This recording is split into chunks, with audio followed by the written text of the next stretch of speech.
Good morning students, welcome to YouTube channel of Sir CRR College for Women Yeluru. ఇప్పుడు third BSc 6th sem physics elective అయినటువంటి renewable ఎనర్జీలో unit 1లో last topics అయినటువంటి depletion of ozone layer, global warming, biological damage due to environmental degradation అనేటువంటి topics గురించి ఈ వీడియోలో discuss చేసుకుందాం. So first one, depletion of ozone layer. అయితే మన ఎర్త్ యొక్క అట్మాస్ఫియర్ అంతా కూడా గ్యాసెస్తో నింపివేయబడి ఉంది. సో ఆ గ్యాసెస్ ఏంటి అంటే నథింగ్ బట్ నైట్రోజన్, అది 78% వరకు ఆక్యుపై చేసింది, ఆక్సిజన్ 21%, వాటర్ వేపర్ 2%, ఇంకా వెరీ స్మాల్ పర్సంటేజ్ ఏమున్నాయి అంటే ఆర్గాన్, కార్బన్ డైఆక్సైడ్, అలాగే ఓజోన్, అలాగే సమ్ అదర్ గ్యాసెస్తో నింపివేయబడి ఉంది. ఓకే, అయితే ఈ ఎర్త్ అట్మాస్ఫియర్ అంతా కూడా ఏమైంది అంటే 4 లేయర్స్గా డివైడ్ చేయబడింది. సో చూడండి, this is our earth. Earth surface నుంచి ఆనుకుని ఒక సర్టెన్ హైట్ వరకు ఉన్నటువంటి ఫస్ట్ లేయర్ని ట్రోపోస్ఫియర్ అని పిలుస్తారు. ఆ తర్వాత స్ట్రాటోస్ఫియర్, ఆ నెక్స్ట్ మీసోస్ఫియర్, ఆ నెక్స్ట్ థర్మోస్ఫియర్. ఈ 4 కూడా ఎర్త్ అట్మాస్ఫియర్ కిందకు వస్తుంది. Above the earth surface, earth అట్మాస్ఫియర్కి అవతల వైపు ఉన్నటువంటి దాన్ని ఎక్సోస్ఫియర్ అని పిలుస్తాం. ఓకే, సో మనకి ఇప్పుడు అవసరమైనటువంటి ఈ ఓజోన్ లేయర్ అనేది ఎక్కడుంది అంటే ట్రోపోస్ఫియర్, స్ట్రాటోస్ఫియర్కి మధ్యలో ఎర్త్ సర్ఫేస్ నుంచి 25 కిలోమీటర్స్ హైట్లో ఉంది. సో ఈ ఓజోన్ లేయర్ అనేది ఏం చేస్తుంది అంటే సన్ నుంచి వచ్చేటువంటి హార్మ్ఫుల్ రేడియేషన్స్ అయినటువంటి అల్ట్రావైలెట్ రేడియేషన్స్ని ఎర్త్ సర్ఫేస్ మీదకి రానివ్వకుండా ఇదొక ప్రొటెక్టింగ్ షీల్డ్ లాగా యాక్ట్ చేస్తుంది. సో ఈ ఓజోన్ లేయర్ ఫామ్ అవ్వడం ఎలా జరుగుతోంది అంటే అది కూడా అగైన్ ఈ యూవీ రేడియేషన్స్ వల్లే జరుగుతుంది. సో వాటి గురించి ఇన్ డీటెయిల్గా డిస్కస్ చేద్దాం. సో సన్ నుంచి వచ్చేటువంటి అల్ట్రావైలెట్ రేడియేషన్స్లో షార్ట్ వేవ్ లెంత్ ఉన్నటువంటి 800 to 2200 యాంగ్స్ట్రామ్స్ ఉన్నటువంటి ఈ రేడియేషన్స్ అట్మాస్ఫియర్లో ఉన్నటువంటి ఆక్సిజన్ మాలిక్యూల్స్ని ఏం చేస్తున్నాయి, ఆక్సిజన్ ఆటమ్స్ కింద డిసోసియేట్ చేస్తున్నాయి. ఇలా డిసోసియేట్ అయినటువంటి ఆటమ్స్ అన్స్టేబుల్గా ఉంటాయి. ఈ ఆటమ్స్ ఏం చేస్తున్నాయి, మరొక ఆక్సిజన్ మాలిక్యూల్తో కలిసి ఓజోన్ మాలిక్యూల్ ఫామ్ చేస్తుంది. అంటే యూవీ రేడియేషన్స్ ఎర్త్ సర్ఫేస్ మీదకి రానివ్వకుండా అక్కడ ఉన్నటువంటి ఆక్సిజన్ మాలిక్యూల్స్ అలాగే ఆక్సిజన్ ఆటమ్స్ ఏం చేస్తున్నాయి, ఈ ఓజోన్ లేయర్ని ఫామ్ చేస్తున్నాయి. అలాగే అట్ ద సేమ్ టైం ఈ ఓజోన్ లేయర్ని డెస్ట్రాయ్ చేసేటువంటివి కూడా ఏంటి అంటే అగైన్ యూవీ రేడియేషన్సే. అవేంటివి, యూవీ రేడియేషన్స్లో ఉన్నటువంటి longer wave lens up to 2900 angstroms వరకు ఉన్నటువంటి ఆ రేడియేషన్స్ ఏం చేస్తున్నాయి, ఒక పక్క ఓజోన్ మాలిక్యూల్ ఫామ్ అవుతూ ఉంటే మరొక పక్క ఆ ఓజోన్ మాలిక్యూల్తో ఈ హయ్యర్ వేవ్ లెన్స్ ఇంటరాక్ట్ అయ్యి ఆక్సిజన్ మాలిక్యూల్ కింద ఆక్సిజన్ ఆటం కింద స్ప్లిట్ చేస్తున్నాయి. సో ఈ స్ప్లిట్ అవ్వడం వల్ల వచ్చినటువంటి ఆక్సిజన్ ఆటం ఏం చేస్తుంది, మరొక ఓజోన్ మాలిక్యూల్తో ఇంటరాక్ట్ అయ్యి ఆక్సిజన్ మాలిక్యూల్స్ని ఫామ్ చేస్తుంది. సో ఈ విధంగా సైమల్టేనియస్గా ఒక పక్కన ఓజోన్ ఫార్మేషన్ జరుగుతూ ఉంటుంది, మరొక పక్కన ఓజోన్ డిసోసియేషన్ కూడా జరుగుతూ ఉంటుంది. సో ఇవి న్యాచురల్గానే ఈ 2 రియాక్షన్స్ కూడా ఒకదానితో ఒకటి బ్యాలెన్స్ చేసుకుంటూ ఎర్త్ అట్మాస్ఫియర్లోకి ఈ యూవీ రేడియేషన్స్ రానివ్వకుండా ఈ ఓజోన్ లేయర్ అనేది ప్రొటెక్ట్ చేస్తుంది. అయితే ఈ ఓజోన్ లేయర్ డిప్లీట్ అవుతుందనేటువంటి విషయాన్ని ఫస్ట్ ఎవరు ఫైండ్ అవుట్ చేశారు, యుఎస్ కెమిస్ట్ అయినటువంటి హెరాల్డ్ జాన్సన్ ఫైండ్ అవుట్ చేశారు. సో అది ఎలా జరుగుతుంది అంటే సూపర్ సోనిక్ ఎయిర్ క్రాఫ్ట్స్ని యూజ్ చేస్తున్నటువంటి క్రమంలో వాటి ద్వారా large amount of nitric oxides release అవుతున్నాయనేటువంటి విషయం వాళ్ళు గమనించారు. సో ఈ రిలీజ్ అవుతున్నటువంటి నైట్రిక్ ఆక్సైడ్ ఏం చేస్తుంది, అక్కడ ఉన్నటువంటి ఓజోన్ మాలిక్యూల్తో ఇంటరాక్ట్ అయ్యి ఒక కెటలిస్ట్ లాగా యాక్ట్ చేసి ఓజోన్ మాలిక్యూల్స్ని డిసోసియేట్ చేస్తుంది. కెటలిస్ట్ అంటే అర్థం ఏంటి అంటే అది రియాక్షన్ని ఫాస్ట్గా జరిగేలా చేస్తుంది తప్ప దానిలో మాత్రం ఎటువంటి చేంజ్ జరగదన్నమాట. సో ఈ నైట్రిక్ ఆక్సైడ్ మాత్రమే కాకుండా అట్మాస్ఫియర్లో రిలీజ్ చేయబడుతున్నటువంటి క్లోరిన్ అలాగే హైడ్రాక్సిల్ అయాన్స్ కూడా ఈ ఓజోన్ లేయర్ డిప్లీట్ అవ్వడానికి కారణమవుతున్నాయనేటువంటి విషయాన్ని ఫైండ్ అవుట్ చేశారు. చూడండి, కెటలిస్ట్ రియాక్షన్ అంటే ఏంటనేది ఇక్కడ మనకు అర్థమవుతుంది. సో నైట్రోజన్కి సంబంధించినటువంటి ఆక్సైడ్ ఓజోన్తో రియాక్ట్ అయ్యి NO2ని ఫామ్ చేసింది. అలాగే దాంతోపాటు ఆక్సిజన్ మాలిక్యూల్ కూడా ఫామ్ అయిన తర్వాత ఇది డిసోసియేట్ చేసేసింది కదా అని చెప్పేసి ఆగిపోకుండా ఏం చేస్తుంది, అగైన్ ఈ NO2 అట్మాస్ఫియర్లో ఉన్నటువంటి మరొక అన్స్టేబుల్ ఆక్సిజన్ ఆటంతో రియాక్ట్ అయ్యి చూడండి తిరిగి మళ్ళీ ఇనీషియల్ ఎలిమెంట్ అయినటువంటి NOని ఫామ్ చేసేసింది. సో దీన్ని క్యాటలిస్ట్ రియాక్షన్ అని పిలుస్తారు. Okay, so not only NO మాత్రమే కాదు, క్లోరిన్ కూడా ఆ విధంగానే మీకు అగైన్ ఫామ్ అవుతుంది. అలాగే ఎర్త్ అట్మాస్ఫియర్లో ఉన్నటువంటి వాటర్ వేపర్ కూడా ఈ రేడియేషన్స్ కారణంగా H+OH- అయాన్స్ కింద స్ప్లిట్ అయిపోతుంది. ఈ OH- అయాన్నే హైడ్రాక్సిల్ అయాన్ అని కూడా పిలుస్తారు. ఈ హైడ్రాక్సిల్ అయాన్ కూడా ఓజోన్ని డిప్లీట్ చేసి మళ్ళీ అగైన్ OH- అయాన్ కింద ఉండిపోతుంది. సో ఈ 3 రియాక్షన్స్లోనూ జరిగేటువంటి మెయిన్ బేసిక్స్ ఏంటి అంటే ఓజోన్ మాలిక్యూల్ని డిప్లీట్ చేసి అవి మళ్ళీ రీఫామ్ అయిపోతున్నాయి అన్నమాట. సో ఈ కారణంగా ఇవి నెంబర్ ఆఫ్ ఓజోన్ మాలిక్యూల్స్ని ఫర్దర్గా డిప్లీట్ చేయడానికి వీటికి లార్జ్ ఛాన్సెస్ ఉన్నాయని చెప్పొచ్చు. సో చూడండి ఇక్కడ క్లోరిన్ ఎలా డిసోసియేట్ చేస్తుంది అనేది. సో ఒక క్లోరిన్ ఒక ఓజోన్ మాలిక్యూల్తో కలిసి ClO కింద అలాగే O2 కింద సపరేట్ అయిపోయిన తర్వాత ఈ ClO ఏం చేస్తోంది, మరొక ఆక్సిజన్ ఆటంతో రియాక్ట్ అయ్యి ఆక్సిజన్ మాలిక్యూల్ని అలాగే క్లోరిన్ని ఫామ్ చేస్తుంది. ఈ క్లోరిన్ ఖాళీగా ఉండకుండా మళ్ళీ అగైన్ మరొక ఓజోన్ మాలిక్యూల్ని ఇలా కంటిన్యూస్గా అదేం చేస్తూ ఉంటుంది, డిప్లీట్ చేస్తూనే ఉంటుంది అన్నమాట. సో అయితే ఈ డిప్లీషన్ని రెడ్యూస్ చేసుకోవడానికి నేచర్ తనకు తానే ఒక డిఫెన్సివ్ సిస్టమ్ని ఏర్పాటు చేసుకుంది. సో ఆ డిఫెన్సివ్ సిస్టమ్ ద్వారా ఓజోన్ లేయర్ ఒక పక్క బ్రేక్ డౌన్ అవుతున్నా మళ్ళీ ఇంకొక పక్కన రీఫామ్ అయిపోతూ ఉంటుంది. సో దానికి కారణమైనటువంటి గ్యాస్ ఏంటి అంటే మీథేన్ గ్యాస్. సో అట్మాస్ఫియర్లో మీథేన్ అనేది స్మాల్ పర్సంటేజే ఉంటుంది. సో ఆ స్మాల్ పర్సంటేజ్ మనకి ఓజోన్ ప్రొటెక్ట్ చేయడానికి ఉపయోగపడుతుంది. అది ఎలా అంటే ఇందాక మనం చెప్పుకున్నటువంటి రియాక్షన్స్లో క్యాటలిస్ట్ ఫామ్ చేయడానికి ముందు ఇనీషియల్గా యూస్ చేసినటువంటి ఎలిమెంట్ ఏదైతే ఉందో అది రీజనరేట్ అవ్వడానికి ముందే ఆ ClO అలాగే NO2లు ఏవైతే ఉన్నాయో ఆ రెండు ఇంటరాక్ట్ అవ్వడం వల్ల మరొక కొత్త ఎలిమెంట్ ClNO3 అనేటువంటి మాలిక్యూల్ని ఫామ్ చేస్తుంది. సో ఈ మాలిక్యూల్ ఏం చేస్తుంది, అట్మాస్ఫియర్లో అన్స్టేబుల్గా ఉన్నటువంటి 2 హైడ్రోజన్ ఆటమ్స్తో ఇంటరాక్ట్ అయ్యి వీక్ యాసిడ్స్ని ఫామ్ చేస్తుంది, HCl+HNO3. ఓకే, ఇవి వీక్ యాసిడ్స్ అని పిలవడానికి కారణం ఏంటి అంటే వీటి యొక్క ఎసిడిటీ కొంతవరకు అక్కడ తక్కువగా ఉంటుందని చెప్పచ్చు. సో ఈ యాసిడ్స్తో పాటుగా నెక్స్ట్ ఏం చేస్తుంది, ఇప్పుడు అట్మాస్ఫియర్లో ఉన్నటువంటి మీథేన్ అట్మాస్ఫియర్లో ఓజోన్ డిప్లీషన్కి కారణమైనటువంటి ఈ Cl అలాగే అన్స్టేబుల్ ఆక్సిజన్స్తో రియాక్ట్ అయ్యి కార్బన్ డైఆక్సైడ్ గ్యాస్ని, HCl యాసిడ్ని, వాటర్ వేపర్ని అట్మాస్ఫియర్లోకి రిలీజ్ చేస్తుంది. సో ఈ Cl అలాగే ఈ NOలతో పోలిస్తే ఈ HCl, HNO3 అనేవి కొంతవరకు ప్రమాదకరం కాదు అనే చెప్పొచ్చు. అయితే నేచర్ తనకు తాను ఏర్పాటు చేసుకున్నటువంటి ఈ డిఫెన్సివ్ సిస్టమ్ని కూడా ఏం చేస్తున్నాయి, అట్మాస్ఫియర్లో రిలీజ్ చేయబడుతున్నటువంటి ఏరోజోల్స్ అంటే ఒక రకమైనటువంటి minute chemical particles or dust particles లాంటివి అన్నమాట.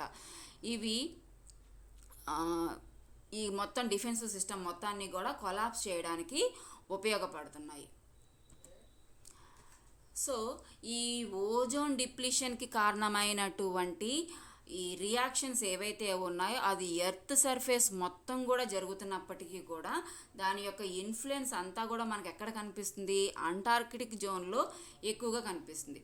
ఏం జరుగుతుంది అంటే అక్కడ ఈ ఓజోన్ లేయర్ బాగా డిప్లీషన్కి గురవుతుంది, అందుకని అక్కడ ఓజోన్ హోల్ ఏర్పడింది అని చెప్తున్నారు.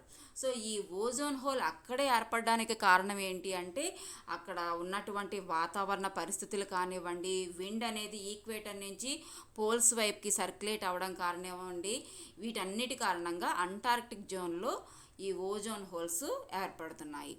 సో వీటిని బేస్ చేసుకొని ఒక ప్రోటోకాల్ని పెట్టడం జరిగింది. దాన్ని మాంట్రియల్ ప్రోటోకాల్ అని పిలుస్తున్నారు. ఈ మాంట్రియల్ ప్రోటోకాల్ ఏం చేస్తోంది అంటే అట్మాస్ఫియర్లోకి ఈ ఓజోన్ని డిప్లీట్ చేసేటువంటి సబ్స్టెన్సెస్ ఏవైతే ఉన్నాయో ఓజోన్ డిప్లీటింగ్ సబ్స్టెన్సెస్ అని పిలుస్తారు. వీటిని చాలా తక్కువ మోతాదులోనే లేదంటే వీలైనంత వరకు వాటిని కంప్లీట్గా రిలీజ్ కానివ్వకుండా కంట్రీస్ జాగ్రత్త పడాలి అనేది ఈ ప్రోటోకాల్ యొక్క ముఖ్య అంశం అన్నమాట. సో ఈ ప్రోటోకాల్ పెట్టిన తర్వాత ఓజోన్ డిప్లీషన్ కొంతవరకు తగ్గింది అని చెప్పచ్చు. అయితే ఈ ఓజోన్ డిప్లీట్ అవ్వడానికి మరికొన్ని కారణాలు ఏంటి అంటే ఆల్రెడీ మనం దాకా చెప్పుకున్నాము క్లోరిన్. సో ఆ క్లోరిన్తో పాటుగా ఫ్లోరిన్ కూడా ఒక వన్ ఆఫ్ ద రీజన్ అని చెప్పచ్చు. అందుకని ఓడిఎస్ అంటే అర్థం ఏంటంటే హాలోజన్ సోర్సెస్ అనమాట, క్లోరిన్ ఫ్లోరిన్. సో ఇవి ఎలా అట్మాస్ఫియర్లోకి రిలీజ్ అవుతున్నాయంటే నథింగ్ బట్ హ్యూమన్ యాక్టివిటీస్ వల్లే ఇవి అట్మాస్ఫియర్లోకి రిలీజ్ చేయబడుతున్నాయి. సో అయితే ఈ ఓజోన్ అట్మాస్ఫియర్లో ఎంత పర్సెంటేజ్ ఉందో తెలుసుకోవడం కోసం ఒక ఇన్స్ట్రుమెంట్ని డిజైన్ చేయడం జరిగింది. అది స్పెక్ట్రోఫోటోమీటర్. అది 1920స్లోనే డిజైన్ చేశారు. దాన్ని ఇప్పటికీ కూడా యూస్ చేస్తున్నారు. ఓకే, సో దాన్ని మెజర్ చేసేటువంటి యూనిట్స్ ఏంటి అంటే డాప్సన్ యూనిట్స్ అన్నమాట. సో ఎక్కడైతే ఓజోన్ యొక్క వాల్యూ 220 డాప్సన్ యూనిట్స్ కన్నా తక్కువగా ఉంటుందో అక్కడ ఓజోన్ హోల్ ఏర్పడింది అని అర్థం. ఓకే, అయితే అసలు ఒరిజినల్గా ఓజోన్ యొక్క థిక్నెస్ ఎంత ఉండాలి అంటే అట్మాస్ఫియర్లో కేవలం 3 మిల్లీమీటర్స్ ఉంటే సరిపోతుంది. ఇది ఈ హార్మ్ఫుల్ యూవీ రేడియేషన్స్ నుంచి ఎర్త్ సర్ఫేస్ మొత్తాన్ని కూడా ప్రొటెక్ట్ చేయడానికి సరిపోతుంది. అయితే ఈ ఓజోన్ హోల్ డిప్లీట్ అవ్వడానికి ఈ కెమికల్స్ మాత్రమే కాదు, వాల్కనిక్ ఎరప్షన్స్ అంటే అగ్నిపర్వతాల విస్ఫోటనాలు కూడా ఒక కారణం అని చెప్పేసి 1991లో ఫైండ్ అవుట్ చేయడం జరిగింది. సో ఈ సంఘటన ఎక్కడ జరిగింది అంటే ఫిలిప్పీన్స్లో మౌంట్ పినాటబు అనేటువంటి అగ్నిపర్వతం పేలినప్పుడు దీన్ని తెలుసుకోవడం జరిగింది. ఓకే, సో ఈ అంటార్కిటికాలో ఎక్కువగా ఈ ఓజోన్ హోల్ ఏర్పడింది అని చెప్పడానికి మరొక నిదర్శనం ఏంటి అంటే అక్కడ పనిచేసేటువంటి సైంటిస్టులు అందరూ కూడా ఈవెన్ అక్కడ క్లైమేటిక్ కండిషన్స్ చాలా కూల్గా ఉన్నా సరే సన్ స్క్రీన్ లోషన్ లేకుండా వాళ్ళు బయట వర్క్ చేయడం కుదరదు. ఎందుకంటే అక్కడ యూవీ రేడియేషన్స్ అంత బాగా అట్మాస్ఫియర్లోకి వచ్చేస్తున్నాయి. సో చూడండి, not only Antarctic zone, Arctic zone కూడా నిదానంగా ఓజోన్ డిప్లీషన్కి గురవుతోంది. ఇక్కడ ఈ గ్రాఫ్ రిప్రజెంటేషన్ మనం ఎలా అర్థం చేసుకోవాలి అంటే వైలెట్ అండ్ బ్లూ కలర్లో ఉన్నట్లయితే కనుక అక్కడ ఓజోన్ డిప్లీషన్ జరుగుతుంది అని అర్థం. గ్రీన్, ఎల్లో, రెడ్, పింకిష్గా ఉంది అంటే అక్కడ ఓజోన్ బాగానే ఉంది అని అర్థం చేసుకోవచ్చు. చూడండి, ఈ ప్లేస్ కన్నా ఈ పర్టిక్యులర్ టైం పీరియడ్లో కన్నా ఈ పర్టిక్యులర్ టైం పీరియడ్లో ఈ పోల్స్ దగ్గర బ్లూ కలర్ ఎక్కువగా ఉంది అంటే ఇక్కడ ఓజోన్ హోల్ ఏర్పడింది అని అర్థం చేసుకోవచ్చు. సో ఈ ఓజోన్ లేయరు పోల్స్ దగ్గర డిప్లీట్ అవ్వడానికి మెయిన్ రీజన్స్ ఏంటి అంటే ఫాజిల్ ఫ్యూయల్స్ని అలాగే ఆర్గానిక్ మ్యాటర్ని డైరెక్ట్గా బర్నప్ చేయడం, అలాగే నైట్రోజనస్ ఫెర్టిలైజర్స్ని ఎక్కువగా యూస్ చేయడం, ఈ ఎయిర్ కండిషనర్స్, రిఫ్రిజరేటర్స్ ద్వారా మాత్రమే కాకుండా మరికొన్ని ఇండస్ట్రీస్ ద్వారా కూడా ఈ క్లోరోఫ్లోరో కార్బన్స్ అట్మాస్ఫియర్లోకి బాగా రిలీజ్ అవ్వడం. అదేవిధంగా ఎక్కువగా కంట్రీస్ అన్నీ కూడా సూపర్సోనిక్ ట్రాన్స్పోర్ట్స్, రాకెట్స్ని, స్పేస్ షటిల్స్ని, శాటిలైట్స్ని లాంచ్ చేసేటువంటి క్రమంలో ఈ ఓజోన్ లేయర్ని దాటుకుని కొన్ని రాకెట్స్, శాటిలైట్స్ స్పేస్లోకి వెళ్లాల్సి వస్తుంది. కాబట్టి ఆ క్రమంలో కూడా ఓజోన్ లేయర్ డిప్లీట్ అవుతోంది. అలాగే న్యూక్లియర్ టెస్టుల వల్ల కూడా ఓజోన్ లేయర్ డిప్లీషన్కి గురవుతోంది. ఓకే, సో అగ్నిపర్వతాల విస్ఫోటనం, అలాగే సన్ నుంచి వచ్చేటువంటి కొన్ని రకాల వేడిగాలులు ఇవన్నీ కూడా ఓజోన్ లేయర్ డిప్లీషన్కి కారణమవుతున్నాయి. సో కింద చెప్పినటువంటి లాస్ట్ పాయింట్ న్యాచురల్గా జరిగేటువంటి ప్రక్రియ, దాన్ని మనం ఆపలేము. కానీ పైన ఉన్నటువంటి 5 కూడా హ్యూమన్ చేతిలో ఉన్నటువంటివే కాబట్టి వీటిని కొంతవరకు కంట్రోల్ చేయగలిగితే, వీటిలో ఇంప్లిమెంట్స్ చేయగలిగితే కొంతవరకు ఓజోన్ లేయర్ని మనం ప్రొటెక్ట్ చేసుకున్న వాళ్ళం అవుతాం. సో అయితే ఈ ఓజోన్ లేయర్ డిప్లీట్ అవడం వల్ల మనకేంటి నష్టం అంటే ఈ అల్ట్రావైలెట్ రేడియేషన్స్ ఎర్త్ సర్ఫేస్ మీదకి డైరెక్ట్గా వచ్చేస్తాయి. సో వీటి యొక్క షార్ట్ వేవ్ లెంత్ కారణంగా వీటికి హై ఎనర్జీ ఉంటుంది. ఆ కారణం చేత స్కిన్ క్యాన్సర్స్ రావడానికి అవకాశం ఉంటుంది. అలాగే డిఎన్ఏ ఆర్ఎన్ఏ మాలిక్యూల్స్ డ్యామేజ్ అవుతాయి. సెల్ స్ట్రక్చరు, ఫంక్షనల్ కాంపోనెంట్స్, అలాగే రీప్రొడక్టివ్ సిస్టమ్ కూడా కంప్లీట్గా డ్యామేజ్ అవ్వడానికి అవకాశం ఉంటుంది. అలాగే ప్లాంట్స్ విషయానికి వచ్చేసరికల్లా ఫోటోసింథసిస్ ప్రక్రియ చాలా తగ్గిపోతుంది. గ్లోబల్ వార్మింగ్ కూడా ఇది కారణమవుతుంది. So the next topic is global warming. So already మనం ఇప్పుడు ఎక్స్ప్లెయిన్ చేసుకున్నాము, మన ఎర్త్ అట్మాస్ఫియర్ చుట్టూ నెంబర్ ఆఫ్ గ్యాసెస్ డిఫరెంట్ పర్సంటేజెస్లో ఉన్నాయి. సో ఈ గ్యాసెస్ లోపలికి ఏమొస్తుంది, సన్ నుంచి వచ్చేటువంటి రేడియేషన్స్ అయినా విజిబుల్ రేడియేషన్స్ వస్తున్నాయి, అలాగే ఐఆర్ రేడియేషన్స్ కూడా వస్తున్నాయి. ఎలాగో యూవీ రేడియేషన్స్ని ఓజోన్ లేయర్ ఆపివేస్తోంది. సో ఈ ఐఆర్ రేడియేషన్స్ ఎర్త్ అట్మాస్ఫియర్కి రావడం వల్ల ఏం జరుగుతుంది, ఎర్త్ సర్ఫేస్ ఆ రేడియేషన్ని అబ్జార్బ్ చేసుకుంటుంది. అలాగే ఎర్త్ సర్ఫేస్తో పాటు కొన్ని రకాల గ్యాసెస్ కూడా ఏం చేస్తున్నాయి, ఈ సన్లైట్ని అబ్జార్బ్ చేసుకొని ఏం చేస్తున్నాయి, ఎర్త్ సర్ఫేస్ మీదకి రిఫ్లెక్ట్ చేస్తున్నాయి. తర్వాత అగైన్ ఈ రేడియేషన్స్ అన్నీ కూడా మళ్ళీ ఎర్త్ సర్ఫేస్ నుంచి ఏం చేయబడుతున్నాయి చూడండి, బ్యాక్ టు స్పేస్కి రిఫ్లెక్ట్ చేయబడుతున్నాయి. సో ఈ ప్రక్రియ కారణంగా ఎర్త్ సర్ఫేస్ మీద టెంపరేచర్స్ ఒక పర్టిక్యులర్ లెవెల్లో సెట్ అయి ఉండడానికి ఈ ఐఆర్ రేడియేషన్స్ ఉపయోగపడుతున్నాయని చెప్పచ్చు. ఓకే, సో ఐఆర్ రేడియేషన్స్ కారణంగా ఎర్త్ సర్ఫేస్ ఏమవుతుందని చెప్పొచ్చు, వేడెక్కుతుంది అని చెప్పొచ్చు. సో చూడండి, సన్ నుంచి వచ్చేటువంటి రేడియేషన్స్ ఎర్త్ సర్ఫేస్ మీదకి వస్తున్నాయి, మళ్ళీ బ్యాక్కి రిఫ్లెక్ట్ చేయబడుతున్నాయి. కానీ కొన్ని రకాల గ్యాసెస్ ఏం చేస్తున్నాయి, అవి ఎర్త్ సర్ఫేస్ మీద నుంచి రిఫ్లెక్ట్ అయ్యేటువంటి క్రమంలో మళ్ళీ అబ్జార్బ్ చేసుకొని మళ్ళీ back to earth surface reflect చేస్తున్నాయి. సో ఈ కారణం చేత భూమి నార్మల్గా కన్నా ఇంకొంచెం వేడిగా మారిపోతుంది అన్నమాట. సో దానికి కారణమైనటువంటి గ్యాసెస్ని ఏమని పిలుస్తారంటే గ్రీన్ హౌస్ గ్యాసెస్ అని పిలుస్తారు. ఈ గ్రీన్ హౌస్ గ్యాసెస్ కారణంగా భూమి అవసరానికి మించి వేడెక్కుతుంది.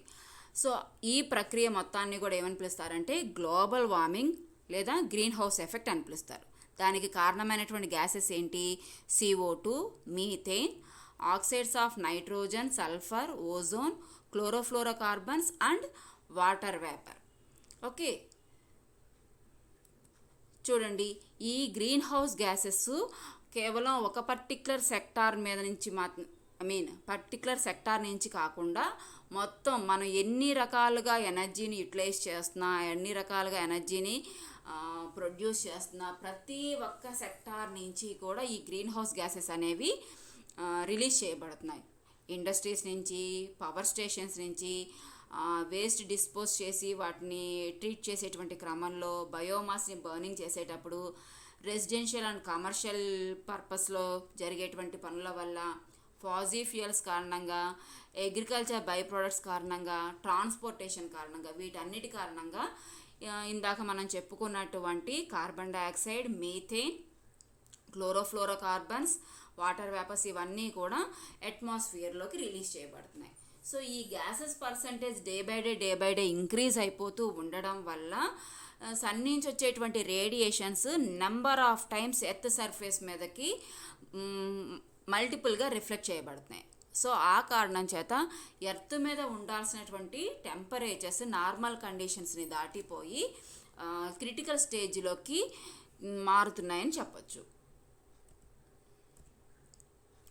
సో ఆ గ్యాసెస్ వాటి యొక్క కాంట్రిబ్యూషన్ ఏ విధంగా ఉంది అనేది ఇప్పుడు 1 by 1 డిస్కస్ చేద్దాము.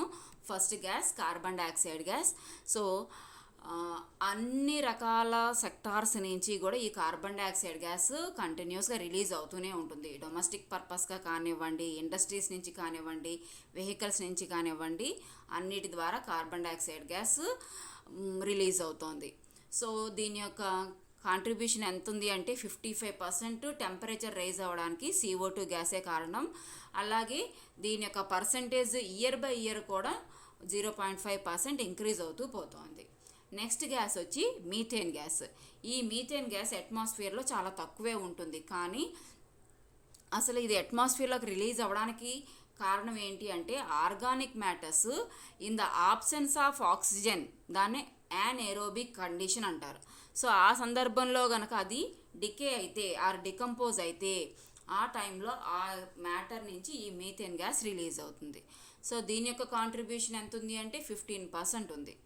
సో ఇది ఎలాగ కాంట్రిబ్యూట్ చేస్తోంది ఈ గ్లోబల్ వార్మింగ్కి అంటే ఈ మీథేన్ గ్యాసు అట్మాస్ఫియర్లో ఈజీగా ఆక్సిడేషన్కి గురయ్యి కార్బన్ డైఆక్సైడ్ని వాటర్ని రిలీజ్ చేస్తుంది.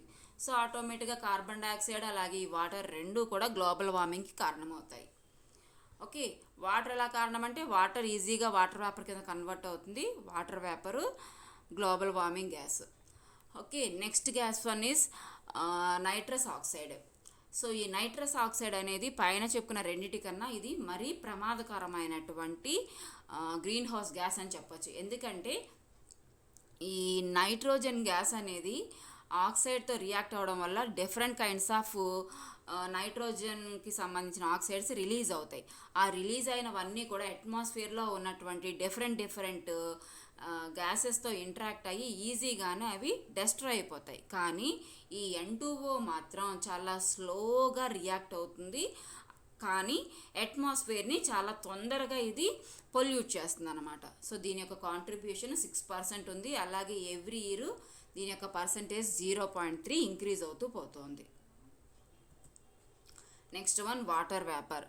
సో మన ఎర్త్ సర్ఫేస్ అంతా వాటర్తో నింపివేయబడింది. సన్ రేడియేషన్స్ కారణంగా ఈ వాటర్ ఈజీగా వాటర్ వేపర్ కింద కన్వర్ట్ అవుతుంది. సో ఈ వాటర్ వేపర్ ఎంత ఎక్కువగా ఉంటే అవి సన్ రేడియేషన్స్ని ఐఆర్ రేడియేషన్స్ని ఎక్కువగా అబ్జార్బ్ చేసుకొని మళ్ళీ back to earth surface radiate చేస్తాయి. కాబట్టి ఈ వాటర్ వేపర్స్ యొక్క కాంట్రిబ్యూషన్ కూడా డే బై డే ఇంక్రీజ్ అవుతుందని చెప్పొచ్చు.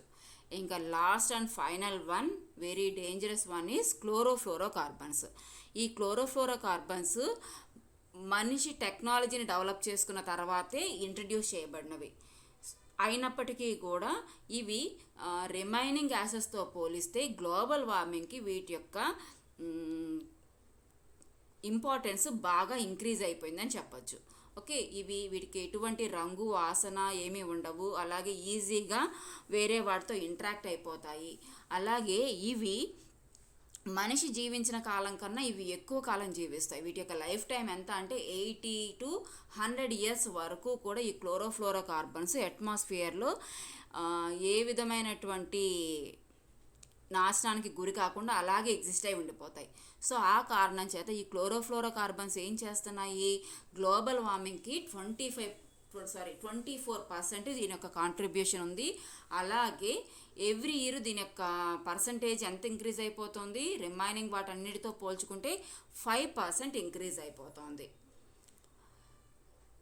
సో ఈ క్లోరోఫ్లోరోకార్బన్స్ గ్లోబల్ వార్మింగ్కి కారణం కాదు. ఆల్రెడీ ఇందాక మనం చెప్పుకున్నటువంటి యూవీ రేడియేషన్స్ని తో ఇంటరాక్ట్ అయ్యి ఆ ఓజోన్ లేయర్ని డిప్లీట్ చేయడంలో కూడా ఈ chlorofluorocarbons very important key role play చేస్తున్నాయి.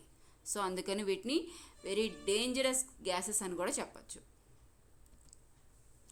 సో అయితే గ్లోబల్ వార్మింగ్ జరిగితే ఇబ్బంది ఏంటి అంటే ఎర్త్ సర్ఫేస్ మీద ఉండాల్సినటువంటి టెంపరేచర్ ఏదైతే ఉందో అది విపరీతంగా ఇంక్రీజ్ అయిపోతుంది. ఇంక్రీజ్ అవడం వల్ల ఫస్ట్ మేజర్ ప్రాబ్లం ఏంటి అంటే సీ లెవెల్ ఇంక్రీజ్ అవుతుంది.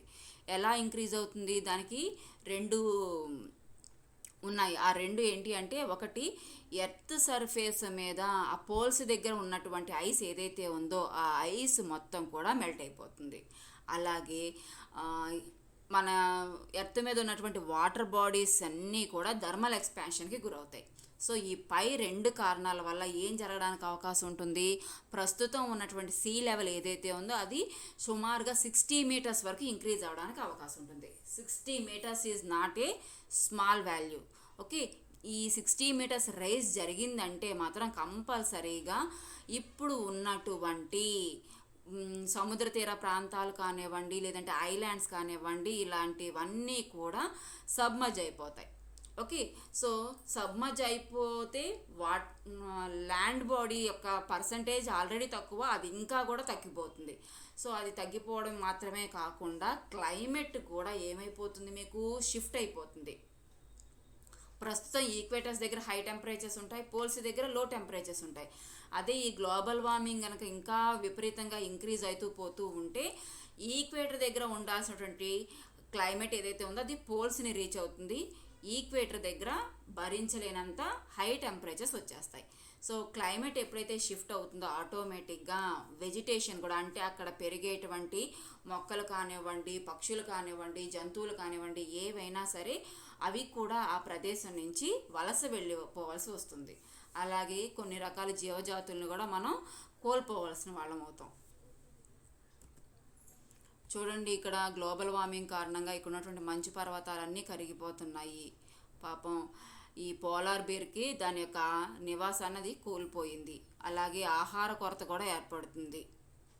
ఓకే, సో ఈ గ్లోబల్ వార్మింగ్ కారణంగా ఎయిర్ పొల్యూషన్ జరుగుతుందా, వాటర్ పొల్యూషన్ జరుగుతుందా, ఓజోన్ డిప్లీషన్ అవుతుందా, ఇలాంటి పాయింట్స్ అన్నిటినీ పక్కన పెడితే ఈ విధమైనటువంటి ఐస్ మెల్ట్ అయిపోయి సీ లెవెల్ ఇంక్రీజ్ అయిపోవడం వల్ల మన చుట్టూ ఎట్ ప్రజెంట్ ఉన్నటువంటి ఎన్విరాన్మెంట్ మొత్తాన్ని కూడా మనం లాస్ అయిపోతాం. సో ఆ కొత్త ఎన్విరాన్మెంట్లో జీవించడం పెద్ద కష్టమైనటువంటి విషయంగా మారడానికి ఛాన్సెస్ ఎక్కువగా ఉన్నాయి. సో ఇక last topic is biological damage due to environmental degradation. So ఈ ఎన్విరాన్మెంటల్ డిగ్రేడేషన్ కారణంగా ఎన్విరాన్మెంట్ మీద హ్యూమన్స్ మాత్రమే కాదు, different kinds of birds, plants, animals నివసిస్తున్నాయి. సో ఇవన్నీ కూడా అవి పుట్టిన కాడి నుంచి అవి చనిపోయేంత వరకు ఎన్విరాన్మెంట్ మీదే డిపెండ్ అవుతున్నాయి. అలాగే అవి బతకడానికి చాలా కష్టపడుతున్నాయి. సో ఈ ఎన్విరాన్మెంట్ని డిగ్రేడ్ చేయడం వల్ల అవి కూడా వాటి యొక్క జీవితాన్ని కోల్పోవలసి వస్తుంది. వీటన్నిటికీ మేజర్ ప్రాబ్లం ఏంటి అంటే హ్యూమన్ పాపులేషన్ విపరీతంగా పెరిగిపోవడమే ఎన్విరాన్మెంటల్ డిగ్రేడేషన్కి one of the major thing అని చెప్పచ్చు. సో వాటి గురించి వన్ బై వన్ డిస్కస్ చేద్దాం. Factors responsible for biological damage. So అందులో ఫస్ట్ పాయింట్ ఈజ్ డిఫారెస్టేషన్. మనిషి తన అవసరాల కోసం, అంటే అగ్రికల్చర్ యాక్టివిటీస్ కోసం కానివ్వండి, లేదు అంటే పశువులకు అవసరమైనటువంటి ఆహారం కోసం కానివ్వండి, ఇండస్ట్రీస్ని డెవలప్ చేసుకోవడం కానివ్వండి, లేదంటే మైన్స్ కోసం కానివ్వండి, ఈ ఫారెస్ట్ ల్యాండ్ మొత్తాన్ని కూడా ఏం చేస్తున్నాడు, ఆక్రమించేస్తున్నాడు. సో ఆ కారణంగా అక్కడ ఏం జరుగుతోంది, హ్యాబిటేట్ లాస్ జరుగుతోంది. హ్యాబిటేట్ లాస్ అంటే ఏంటి, కొన్ని రకాల జంతువులు కొన్ని ప్రదేశాల్లో మాత్రమే అవి నివాసాన్ని ఏర్పాటు చేసుకొని అక్కడ ఎగ్జిస్ట్ అయి ఉండగలుగుతాయి. దాన్ని ఆ యానిమల్స్ యొక్క హ్యాబిటేట్ అని పిలుస్తారు. సో ఇప్పుడు ఈ అడవులు నరికివేయడం వల్ల ఏమవుతుంది, ఆ అడవిలో నివసించేటువంటి జీవజాతులన్నీ కూడా వాటి యొక్క నివాసాన్ని కోల్పోతున్నాయి. ఓకే, సో ఆ నివాసాన్ని కోల్పోవడం వల్ల ఏం జరుగుతోంది, అక్కడ వాటి యొక్క రిప్రొడక్షన్కి కానీ, లేదంటే వాటి యొక్క ఫుడ్ అవసరాల కోసం కానివ్వండి, లేదంటే వాటి యొక్క జీవన చక్రంలో జరిగేటువంటి అన్ని మార్పులకి కూడా ఇది పెద్ద ఆటంకంగా మారిపోతుంది. అలాగే ఈ డీఫారెస్టేషన్ చేయడం వల్ల జరిగేటువంటి మరొక పెను ప్రమాదం ఏంటి అంటే సాయిల్ ఎరోజన్. ఓకే, సాయిల్ తన యొక్క ఫెర్టిలిటీని కోల్పోతుంది. అలాగే మనిషి చేసే కొన్ని పనుల కారణంగా కూడా సాయిల్ పొల్యూషన్కి జరుగుతోంది. సో ఈ రెండిటి వల్ల ఏమవుతోంది, ఆ మట్టిలో నివసించేటువంటి కొన్ని రకాల మైక్రోబ్స్, యానిమల్స్, అలాగే మట్టి మీద పెరిగేటువంటి మొక్కలు అన్నీ కూడా ఏమవుతున్నాయి, నశించిపోతున్నాయి. సో ప్లాంట్స్ మనకి ఇంపార్టెంటే, కానీ ఈ మైక్రోబ్స్, యానిమల్స్తో మనకేంటి ఇంపార్టెంట్ ఏంటి అంటే ఈ భూమి లోపల పెరిగేటువంటి లేదంటే నివసించేటువంటి మైక్రోబ్స్ లైక్ ఎర్త్వామ్స్ ఇలాంటివి ఆ భూమిని మరింత సారవంతంగా మార్చడానికి ఉపయోగపడతాయి. సో ఎప్పుడైతే ఈ సాయిల్ ఎరోజన్ పొల్యూషన్ జరుగుతుందో ఆ జీవజాతులన్నీ నశించిపోతాయి. ఆటోమేటిక్గా సాయిల్ తన యొక్క ఫెర్టిలిటీని కోల్పోతుంది. ఓకే, ఇంకా next one is noise pollution. So ఈ ఏరోప్లేన్స్, ట్రైన్స్, అలాగే షిప్స్, అదేవిధంగా విండ్ టర్బైన్స్, పెద్ద పెద్ద మెషినరీస్ ఇవన్నీ రన్ అవుతూ ఉండడం వల్ల వాటి ద్వారా కంటిన్యూస్గా నాయిస్ ప్రొడ్యూస్ అవుతూనే ఉంటుంది. ఈ నాయిస్ కారణంగా అక్కడ నివసించేటువంటి జంతువులు కానీ, పక్షులు కానీ, సముద్రంలో ఉండేటువంటి పెద్ద పెద్ద తిమింగలాలు లాంటివి సైతం విపరీతమైనటువంటి స్ట్రెస్కి గురయ్యి వాటి యొక్క రిప్రొడక్టివ్ సిస్టమ్ని కోల్పోయి కొన్ని చనిపోవడం కూడా జరుగుతోంది. అలాగే నెక్స్ట్ వన్ వచ్చేసరికల్లా గ్లోబల్ క్లైమేట్ చేంజ్. సో ఈ ఎర్త్ అట్మాస్ఫియర్లోకి రిలీజ్ చేయబడుతున్నటువంటి ఈ గ్రీన్ హౌస్ గ్యాసెస్ కారణంగా టెంపరేచర్స్ విపరీతంగా పెరిగిపోతున్నాయి. సో టెంపరేచర్స్ ఎప్పుడైతే పెరిగిపోతున్నాయో అక్కడ నివసించేటువంటి జీవజాతులకి అవసరమైన ఆహారం అందుబాటులో లేకుండా పోతుంది. ఓకే, సో ఆ కారణంగా అవి ఒక ప్రదేశం నుంచి మరొక ప్రదేశానికి వెళ్ళేటువంటి క్రమంలో కూడా ఎన్నో ప్రమాదాలకి గురయ్యి వాటి యొక్క జీవితాన్ని కోల్పోవాల్సి వస్తుంది. సో ఫిషెస్ విషయంకి వచ్చేసరికల్లా ఫిషెస్లో ఈ వాటర్ టెంపరేచర్ ఇంక్రీజ్ అయిపోవడం వల్ల ఏమవుతుంది, అవి అవసరానికి మించి ఆహారాన్ని తీసుకోవాల్సి వస్తుంది. సో ఆ తీసుకునేటువంటి క్రమంలో వాటికి సరిపడా ఆహారం లేకపోవడం వల్ల వాటికి హాని కలిగించేటువంటి పదార్థాలని కూడా అవి ఏం చేస్తున్నాయి, ఆహారంగా తీసేసుకుంటున్నాయి.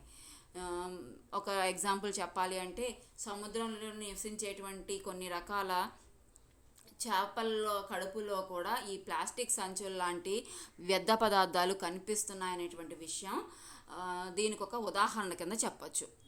ఓకే, అలాగే ఈ జంతువులు ఒక ప్రదేశం నుంచి మరొక ప్రదేశానికి వలస వెళ్ళడం వల్ల కూడా అక్కడ నివసించేటువంటి జీవజాతులకి వలస వెళ్ళిన జీవజాతులకి మధ్యలో కూడా నిరంతరం ఫుడ్ కోసం ఒక రకమైనటువంటి వార్ జరుగుతుందని చెప్పచ్చు. సో ఈ క్లైమేట్ బాగా చేంజ్ అయిపోవడం వల్ల, టెంపరేచర్స్ బాగా ఇంక్రీజ్ అవడం వల్ల ఐస్ మెల్ట్ అవుతుంది, సీ లెవెల్ రైజ్ అవుతుంది కదా.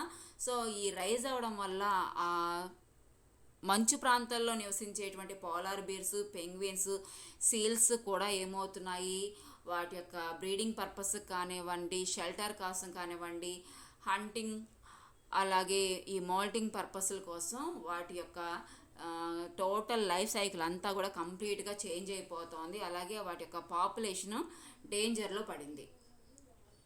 అలాగే next major problem is air pollution. So ఈ థర్మల్ పవర్ ప్లాంట్స్ నుంచి అలాగే ఇండస్ట్రీస్ నుంచి రిలీజ్ అయ్యేటువంటి ఈ హార్మ్ఫుల్ గ్యాసెస్ కారణంగా ఎయిర్ బాగా పొల్యూట్ అవుతోంది. సో దీనికి main one example, biological damage ఎలా జరుగుతుందని చెప్పడానికి ఒక మెయిన్ ఎగ్జాంపుల్ ఉంది. అదేంటి అంటే బ్రిటన్లో కోల్ పొల్యూషన్ కారణంగా అక్కడ ఉన్నటువంటి చెట్లకి పువ్వులే పూయడం మానేశాయి. దాని కారణంగా అక్కడ ఉన్నటువంటి బటర్ఫ్లైస్ అన్నీ కూడా ఆ ప్రదేశం నుంచి వేరే ప్రదేశాలకి వలస వెళ్ళిపోయాయి. సో బటర్ఫ్లైస్ లాంటి చిన్న జీవి కూడా ఈ ఎన్విరాన్మెంటల్ డిగ్రేడేషన్కి ఎంత ఎఫెక్ట్కి గురవుతుంది అని చెప్పడానికి ఇదొక మేజర్ ఎగ్జాంపుల్ అని చెప్పచ్చు. సో అలాగే next water pollution. So water పొల్యూషన్లోకి ఈ కార్బన్ డైఆక్సైడ్ గ్యాసెస్ అలాగే ఇండస్ట్రియల్ వేస్ట్ని డైరెక్ట్గా కలపడం వల్ల ఆ వాటర్ తన యొక్క నేచర్ని కోల్పోయి యాసిడ్ కింద కన్వర్ట్ అయిపోతుంది. ఆ కారణంగా అక్కడ మనకి అందుబాటులో ఉన్నటువంటి కొరల్ రీఫ్స్ అంటే రెడ్ పింక్ కలర్లో ఉండేటువంటి జ్యువెల్స్ని కోల్పోవాల్సి వస్తుంది. అలాగే ఒక సముద్ర తీరంలో మెర్క్యూరీని వాటర్లోకి డైరెక్ట్గా కలిపేయడం వల్ల ఏమైంది, ఆ మెర్క్యూరీని ఈ ఫిషెస్ కన్జ్యూమ్ చేశాయి. ఆ కన్జ్యూమ్ చేసినటువంటి ఫిషెస్ చనిపోయాయి. చనిపోయిన ఫిషెస్ని సైతం అక్కడ నివసించేటువంటి ప్రజలు ఆహారంగా తీసుకోవడం వల్ల వాళ్ళందరూ కూడా రకరకాల హెల్త్ ప్రాబ్లమ్స్కి గురయ్యారు. సో ఈ డిసీజ్ని మెనామాటా డిసీజ్ అని పిలుస్తారు. సో ఇక్కడ చేపలు నష్టపోయాయి, అలాగే చేపల కారణంగా మనుషులకి కూడా విపరీతమైనటువంటి అనారోగ్య పరిస్థితులు ఏర్పడ్డాయి. ఓకే, సో అలాగే ఇంకా నెక్స్ట్ ఈ ఇండస్ట్రీస్ ద్వారా మాత్రమే కాకుండా అగ్రికల్చర్ పర్పస్ కోసం యూజ్ చేసేటువంటి ఫెర్టిలైజర్స్లో ఉండే ఫాస్ఫరస్, నైట్రోజన్ల కారణంగా కూడా ఈ రివర్ వాటర్స్ విపరీతమైనటువంటి పొల్యూషన్కి గురవుతున్నాయి. అక్కడ సాయిల్ అంతా ఇంప్యూర్ అయిపోతుంది. అనవసరమైనటువంటి నీటి మొక్కలు పెరిగిపోతున్నాయి. జస్ట్ లైక్ గుర్రపు డెక్క అంటారు, అలాంటివి మొక్కలు పెరుగుతున్నాయి. సో ఆ కారణంగా అక్కడ ఆక్సిజన్ లిమిట్, వాటర్లో ఉండేటువంటి ఆక్సిజన్ లిమిట్ తగ్గిపోతుంది. సో అది అక్కడ నివసించేటువంటి చేపలు మరితర వాటర్ లివింగ్ ఆర్గానిజమ్స్ అన్నిటికీ కూడా ఇది పెద్ద ప్రమాదంగా మారుతుందని చెప్పచ్చు. సో ఈ ఎన్విరాన్మెంటల్ డిగ్రేడేషన్ కారణంగా చాలా జీవజాతుల యొక్క లైఫ్ సైకిల్లో కంప్లీట్గా మార్పులు జరిగిపోతున్నాయి. సో ఈ ఇది మాత్రమే కాకుండా మనిషి చేసేటువంటి ఈ రకాలైనటువంటి చర్యల కారణంగా అట్మాస్ఫియర్లోకి కొన్ని కొత్త రకమైనటువంటి జీవజాతులు కూడా ఎంటర్ అవుతున్నాయి. వాటిని ప్యాథోజెన్స్ అని కానీ లేదంటే ఇన్నవేసివ్ స్పీసీస్ అని కానీ పిలుస్తారు. సో అవి ఏంటి అంటే హార్మ్ఫుల్ బ్యాక్టీరియా, వైరస్ లాంటివి అన్నమాట. సో ఒక రకంగా చెప్పాలంటే ఈ కరోనాను కూడా దీని కింద కన్సిడర్ చేసి చెప్పొచ్చేమో. సో వీటి కారణంగా ఏమవుతోంది, animals, plants, humans and other living organisms అన్నీ కూడా విపరీతమైనటువంటి ప్రమాదానికి గురవుతున్నాయి. సో వీటన్నిటికీ కూడా మెయిన్ సొల్యూషన్ ఏంటి అంటే పాపులేషన్ తగ్గించాలి. ఓకే, న్యాచురల్ రిసోర్స్ని అవసరానికి మించి వాడకుండా, అన్నెసరీగా యూజ్ చేయకుండా జాగ్రత్త తీసుకోగలిగితే వీటన్నిటికీ కొంతవరకు మనం ఫుల్ స్టాప్ పెట్టకపోయినా కామా పెట్టడానికి అవకాశం ఉంటుంది. సో ప్రతి ఒక్క దేశం కూడా ఈ విషయాల మీద అవేర్నెస్ క్రియేట్ చేసుకుని కనుక ముందుకు వెళ్ళినట్లయితే ప్రపంచం మొత్తం కూడా ఈ బయోలాజికల్ డ్యామేజ్ని నివారించిన వాళ్ళం అవుతాం.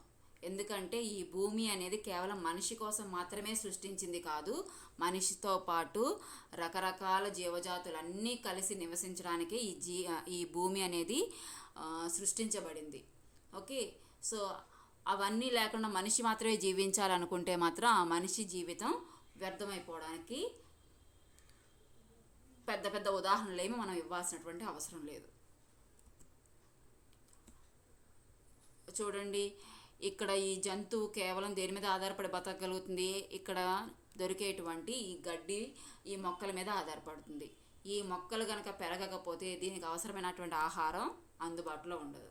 అలాగే ఈ పక్షి ఈ క్యాటర్పిల్లర్స్ మీద బతుకుతుంది. ఈ క్యాటర్పిల్లర్స్ బతకాలంటే అక్కడ వాటికి పచ్చదనంతో కూడి ఉన్నటువంటి మొక్కలు ఉంటేనే అవి బతకగలుగుతాయి.